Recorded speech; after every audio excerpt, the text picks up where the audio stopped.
Hey, what is up guys? It's your boy Speed here, and we are back with a new patch, 7.38.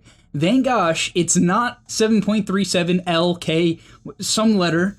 It's actually a new number patch, and with the new number patch comes an insane amount of changes. I mean, literally a crazy amount of changes. We have map changes, neutral item changes, and I mean like crazy amount of neutral item changes, even how it works. You can enchant your neutral items now, some crazy stuff, an absurd amount of hero changes, item changes, universal heroes have been largely changed. There is a ton of stuff to cover, so let's hop into it. If you are new to the channel or you're seeing this for the first time, or me for the first time, subscribe to the channel. I'm going to be covering this patch, and this patch is so big that over the next month, I'm going to be making an insane amount of videos, keeping you guys up to date with the new meta, what's strong, what builds you need to be going, skill builds, item builds, and so on. So like the video, it would really help, and subscribe to the channel. Let's get into it. Okay, on top of that, go sign up to the Gamely website, guys. I'm posting new content over there almost every day, and I'll see you there. So 7.38 Wandering Waters. So the main thing you guys need to know is these are the main changes. So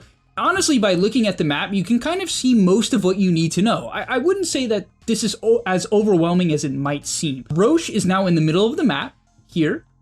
There's water. Basically, you go faster if you go with the current. Wisdom runes have been changed a little bit. I'm going to be showing this all off in game, but wisdom runes have been changed a little bit. Lotuses have been changed, but are in the same spot. Tormentors, instead of being in the bottom left and top right corner, or basically they're now in the opposite corners, right? And there's only one of them, oddly enough. There's only a single one and can be contested by either team.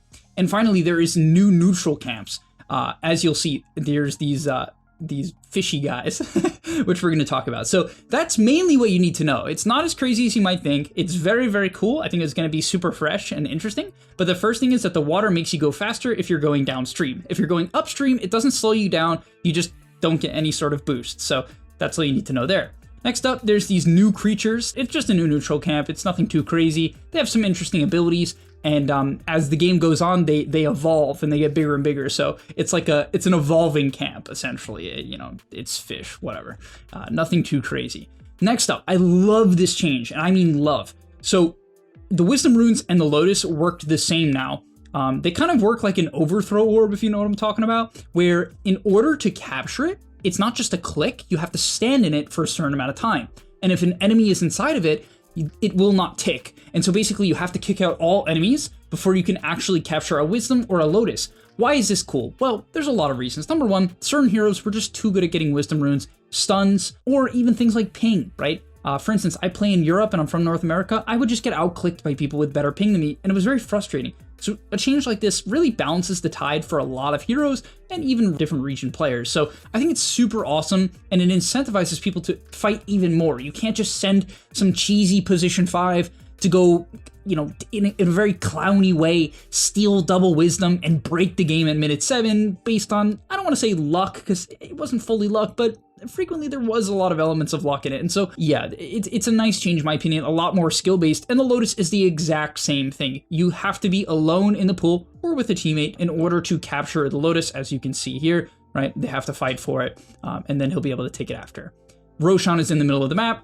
Funny enough, when it changes from day to night or night to day, it will run across the middle of the map, which is really bizarre. You can get bumped by it. And I think there's going to be some very funny clips where people are TPing to a side lane or TPing to some sort of objective or kill or whatever, and Roche is going to bash them, run into them. That will create some sort of chaos, and people are going to get really, really mad. So you're going to have to be aware of Roche just walking through the middle of the map, which is certainly interesting to say the least. Torms are in the corner. There's only one of them. Basically, the main thing you need to note here is that they are opposite of Roche. So the main idea Valve is clearly going for here is that one team will take Roche, and if you don't think you're strong enough to contest, you can instead trade it for the Tormentor and try to get a trade-off, essentially. So that's the main idea, that it's like harder to snowball these objectives all at the same time. And so yeah, that's the main thing there. Now I'm going to quickly show it to you guys in game before getting into the new neutral items. Then we're going to go back to the neutral items and some of the general changes. So okay, so I just want to show it to you guys. We're 23 minutes into the game, so as the game starts, these things are much, much smaller. They're like regular looking fish, and then they get bigger and bigger. they're pretty much a normal neutral camp. I'm not going to get too much into it here. In terms of different map changes, you'll notice if I'm moving down the stream, I'm really quick. If I'm moving up the stream, I'm just regular movement speed. That's really about it. I wouldn't say it's too confusing, too complex, and there's a bunch of these fish camps around the outside of the map. You'll notice that the Lotus, right, looks like this. You have to capture it. The Wisdom Rune, kind of on the same note, you have to stand inside of it. It captures reasonably slowly, so you're going to have the time to TP, time to connect. Roshan is in the middle of the map and will walk across to the other side.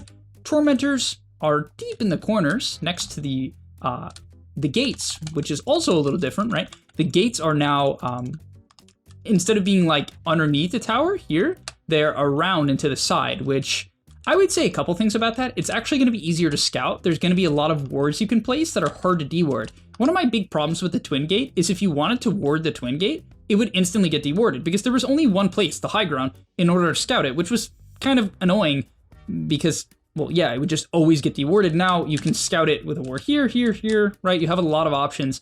And so that's actually a nice change. Plus, you're going to be able to scout the Tormentor with a lot of different wards. So it makes it a much cooler objective. It's going to be another objective to fight around, and Dota is always a much more fun spectating and even just more fun game to play when there's more objectives to fight over. So I actually love this change to that. Oh, another thing too, right? When the Tormentor is up and you want your teammates to come take it, they don't have to commit their TP anymore. There's a good chance they'll just be at a Twin Gate and they can gate to it, saving their TP, which was a big problem. It was like, guys, can you TP for the Torm? I don't want to TP. Guys, can you TP for the Torm? I don't want to use my TP. And it would be really, really annoying. So now, hopefully that is sort of gone. Okay, let's get back into it because that was really the majority of the changes. Let's get into the new neutral item system. It's pretty straightforward. I don't really think it's very confusing. Basically, at minute 5 now, yep, it's changed. At minute 5, 15, 25, and so on. It's not in 7-minute increments. It's in 5. It starts at 5, then goes in 10-minute increments. Starting at minute 5, you get 3 shards from killing these camps. You get 2 for yourself and 1 for a random ally. I kind of feel like maybe it should go to the lowest net worth or something like that, but whatever. It's to a random ally, so even if a support is farming camps, it can go to your safe laner. Basically, you need 5 of these tokens for a tier 1 neutral item. I believe you need more tokens per tier. That seems to be the case. Once you get 5, you can basically make a neutral item. You do not have to ship it from the base, and I like that because it would be kind of annoying, especially for a support player. It's like, oh great, I'm not farming my own neutral items unless I'm specific heroes. Now I can just get the shards from my teammates farming or myself farming. It won't just randomly get sent back to base, and I can craft my items. Now I love this system. It creates a system of just a lot more options, a lot more variance, and this is what scares people in Dota, but to me it's what makes Dota such a beautiful and incredible game. There's options now. So all of the neutral items more so have actives or passives, but don't really give stats. And so essentially you get to choose one of these items that will like give you some sort of active or passive buff, and then the stats are something you can choose. So what's cool is you can take Gossamer Cape, right, which is the evasion item, and you can tack on GPM to it, which is super cool, right? It's like having a Philosopher's Stone and a Gossamer's Cape. So it will make probably certain combinations of items maybe a little bit too good. There's definitely a chance that that could be the case, which maybe is concerning, but it will be fun nonetheless, and I'm actually super excited to experiment with this and see what's good and what's not. I actually really love this idea from Valve. And so yeah, you can keep track of what teammates are doing, you can see what they're building. Not that most people are going to give a crap about what their teammates are doing, but you do have the option to do that. So very cool. Quality of life changes, let's get into it. So Roshan is alive in the top pit. You can just see Roshan now. You had to actually keep track of it in the past, which I was never good at. So it's actually funny, my team's been flaming me for being shit at it. And thank you, Valve. Now I don't have to get better at the game. I can just hover over an icon. So you can do that. That's great. Mark for sell. You can basically click on an item, and then when you walk to a secret shop or the base, it will just sell itself. This is great because when your inventory is cluttered with like Fairy Fire, Branch, Blood Grenade, and you're like, or 6 tangos because you're really bad at laning, you didn't eat any of them during the laning stage, you can mark them and it will just sell it for you. So you don't have to like click sell when you get back to base. So really cool change. Love that idea. Added item targeting effects. Added a host of item visual effects for Glimmer Cape to Lotus and much more to help better communicate which hero is the source of the item's effect. It's kind of like what Holy Locket does, where it like buzzes people when you cast certain things, which, I mean, sure, it's probably a good idea. Attributes now are at the bottom of the talent tree, so you can see when you take stats. The next one is a Dota Plus only feature. Apparently, I'm going to have to buy Dota Plus now, is what my teammate said. Maybe you guys are going to have to as well, so, you know, go give Valve some of your money. You used to have to search all over the map to see various Dota Plus game timers. Thankfully, now you can just hold Alt to see the status of those timers at the top of your screen. So you can see when Power Runes are spawning, when Wisdom Rune is spawning, Bounty Runes.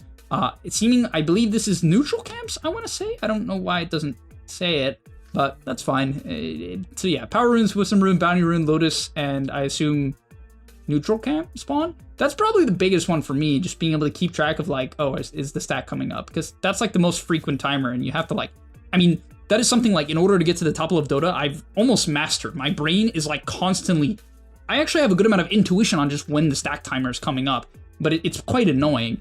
And so that's pretty cool. And then now backpack grace period. Basically, previously when you got an item shipped to you, if you weren't quick enough and it got put in your backpack, let's say mid-team fight, which is the main time this would happen, and you swapped it in, you'd have to wait the 6 seconds. Now there's a grace period. I don't know how long it is. It doesn't say. Again, kind of weird, but yeah, you can just swap the item in, which is pretty dang cool. All right, now for the next part, let's cover some of the general changes, the major mechanics that are being changed. So this one's kind of confusing, and it's something that we're going to have to come back to throughout the hero changes, but basically Universal Heroes get way less damage per stats. Basically, buying stats was hyper efficient on Universal Heroes like Chen, Abaddon, etc. Now it's way worse. It's not half, but pretty close. It's like, what, 60% or so?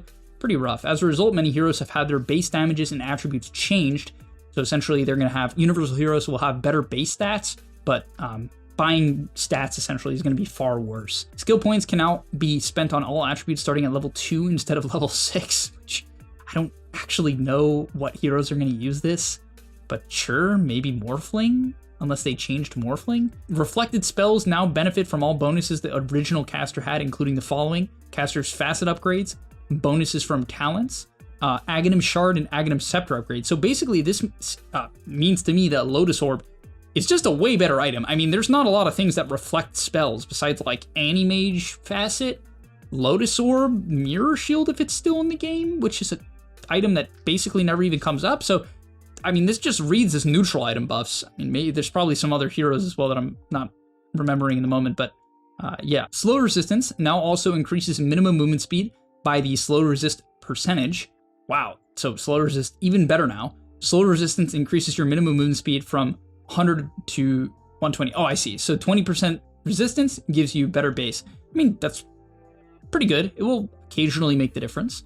Glyph of Fortification, creep duration decreased. Okay, I like this. I just don't like Glyph being very good. I think Glyph as a mechanic is, I mean, it's fine. It's quite necessary, but it's often annoying. So yeah, nerf to Glyph I think is fine. Units no longer gain bonus movement speed during the night. All right, so only heroes now, I assume, unless they got rid of that too, but okay, so you don't have to pull at different timers based on the day and the night, which a lot of you guys probably didn't even know, which is why you're still 2K. Items that have entered Hero's Backpack for the very first time now have a 3-second grace period where they can be swapped into the main inventory without any cooldown. Okay, so that's what we saw earlier. It's a 3-second grace period. This can only happen once per item per hero. Very cool. So the next part is talking about like the movement speed bonuses of the streams. Basically, as I mentioned earlier, when you're going with the stream, with the current, you go faster. At the beginning of the stream, you get up to 150, and then it goes down to around 100 if you're just like in the middle of the river.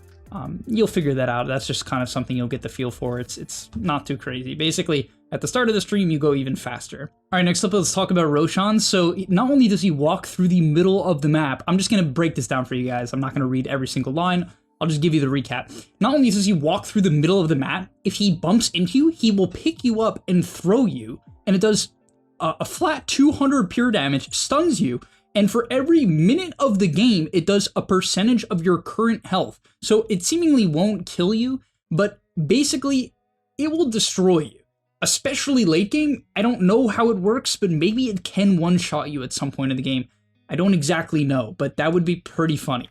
So essentially, don't get in the way of Roche or you're going to get chucked. I don't know in what direction. Maybe it's random, but he will chuck you. You can see when Roche is spawning, and now he disarms, which is kind of annoying. I don't know why they would make Roche disarm for 2 seconds, but sure, when he roars, he will disarm you. Tormentor, the main thing you need to know here is it starts at minute 15, minute 7:30 in Turbo, if you're lame and play Turbo. No, I'm kidding, guys. No, I actually know a lot of people who play Turbo. Tormentors are huge now, okay? In fact, they are really important. They spawn at minute 15 and grant 250 gold for everyone. Guys, everyone. And it seemingly still gives the shard. They didn't specify, which they probably should have, but it says when all team members already have the Aghanim shard, it still grants 280 bonus gold. So seemingly it gives, what is that, 1,250 gold and a shard? If that's true, Tormentors are straight up, I would argue, way more important than Roshan. This is just so much net worth, right? So if it still gives shard, which again, it's a little unclear to me now, it's insanely broken and should be contested. By the way, after it dies, it will heal you for 2% of your max health for 15 seconds, so you can get 30% of your max health back after it dies. Also, it deals more damage, so it seems like it's probably a bit harder to kill, but gives a lot more. Other than that, a couple of other things to note is that Lotuses, basically, more Lotuses you pick up, the quicker you pick them up, which is really, really cool, actually. And the later the game goes, so after tier 4 neutral items spawn, great Lotuses will spawn. So it seems like maybe it's more and more important to go to the Lotus pools in the late game, if that is the case. Also, bounty runes spawn every 4 minutes instead of 3 minutes, and they give a bit more gold as a result. They also remove the Mighty Mind, so on Dire, you used to get HP regen. If you're in like a certain part of the jungle, and on Radiant, you get mana regen, that is removed, and a couple of other things we've already talked about. Okay, and the final thing we're going to talk about in today's video before we get into the item and hero changes in a separate video is Lifesteal. Honestly, I don't want to get into it too much because it's kind of boring, but basically you can hover over items now to see exactly what they give you, and that's what I recommend. Basically, it seems like Lifesteal applies to physical damage from attacks and is reduced against creeps, which is reasonably normal. Spell Lifesteal now applies to physical damage from spells and magic damage from spells, which I thought was still the case, and neither Lifesteal nor Spell Lifesteal applies to pure damage. Again, I really thought this is how Dota worked in the past, so I'm not able to actually tell you guys what's different. I actually don't know, but yeah, these are the changes that they made. Also, it seems like attacks that do not proc attack modifiers do not grant Lifesteal. Attack against wards, buildings, or couriers. But again, I didn't think Dota had that in the first place, and so, yeah, I don't know exactly what they changed. Maybe someone can explain this in the comments. If you do understand it, that would I would really appreciate it. I'm sure the community would as well. So yeah, that's going to be all for the first part of 7.83. I'm getting that right? Yeah, 7.38. And yeah, we're going to be getting into all of the item and hero changes in a separate video. I literally would fall asleep if I tried to do this in one video. And so yeah, I'm breaking it up. Subscribe to the channel. Go check out that video. That's going to be crazy. I mean, look, can you guys see this? This is where I'm at. This is the patch. I mean, I might have a few hours of talking. I'm going to have to go get some water. I recommend you guys maybe heat up some nice little popcorn. Get a snack because we got a lot to talk about, and I mean a lot. All right, thank you guys so much for watching. I'll see you in the next one, and I'm out. And that's all, but remember, before you leave, come on, before you tune out, subscribe to the Game Leap website where we are going to help you get to the next rank. If you're stuck, click the link down below, and I'm out. Peace.